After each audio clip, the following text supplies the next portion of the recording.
एक समय की बात है। एक गांव में एक जमींदार रहता था और उसी गांव में रहता था एक गरीब किसान, रामू। रामू ईमानदार और मेहनती था, लेकिन किस्मत हमेशा उसका मजाक उड़ाती थी।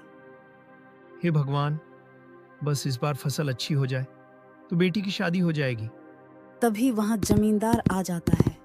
जमींदार बोलता है, ओ रामू, कितनी बार कहा है मेरी जमीन पर हल मत चलाया कर।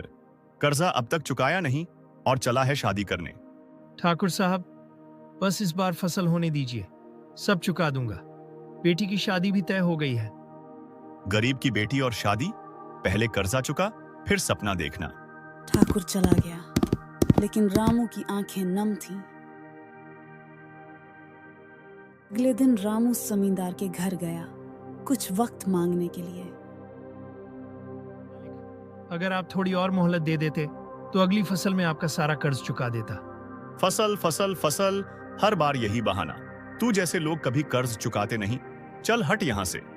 रामू चुपचाप सिर झुकाकर वहां से चला गया। उसके पैरों में चप्पल तक नहीं थी और दिल में एक तूफान था। रामू की पत्नी, क्या हुआ रामू? मालिक ने क्या कहा? वो अब खेत भी छीनना चाहता है। अगली अमावस से पहले हमें जमीन खाली करनी है।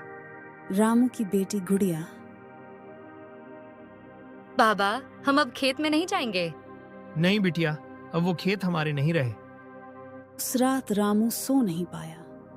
वो आसमान की ओर देखता रहा जैसे किसी चमत्कार की उम्मीद हो, और तभी उसकी आंखों में एक रोशनी जगी।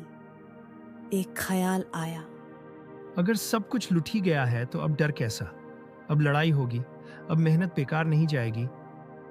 अगली सुबह रामू गांव के मंदिर के पास गया, जहां लोग एक साथ मिलकर आपस में पंचायत करते थे।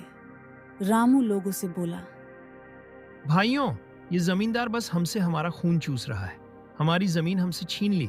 अब चुप रहे तो आने वाली पीढ़ियां भी यही भुगतेंगी। पर रामू, हम क्या कर सकते हैं? उसके पास पैसे हैं, ताकत है, वह गांव का सबसे बड़ा जमींदार है। उसके खिलाफ कोई भी अकेला नहीं लड़ सकता। हमारे पास मेहनत है। अगर सब साथ आ जाएं तो हम अपना खुद का समूह बना सकते हैं। मिलकर खेती करें, आमदनी बांटें और किसी पर निर्भर न रहें। फिर देखना ये जमींदार का अकड़ कैसे ठिकाने आता है।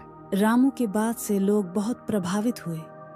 जमींदार के खिलाफ पुलिस से शिकायत की और अगले दिन पुलिस जमींदार के पास गई। जमींदार, गांव के लोगों ने मुझसे शिकायत की है कि तुम गांव के गरीब किसानों के खेत हड़पना चाहते हो और गरीब किसान जो कड़ी मेहनत करके अनाज उगाते हैं, उनका आधा अनाज भी ले लेते हो। जमींदार, मैं तुम्हें समझाने आया हूं, गरीबों को आज के बाद कभी मत सताना, नहीं तो मैं तुम्हें घसीटते हुए जेल में डाल दूंगा और तुम्हारा यह हवेली योगी बाबा के बुलडोजर से गिरवा दूंगा।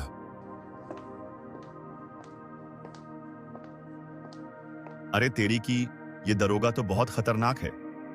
मैं जेल में नहीं जाना चाहता, और ये मेरा हवेली जिसे मैं अपने जान से ज्यादा चाहता हूं, उसे मैं टूटता हुआ नहीं देख सकता।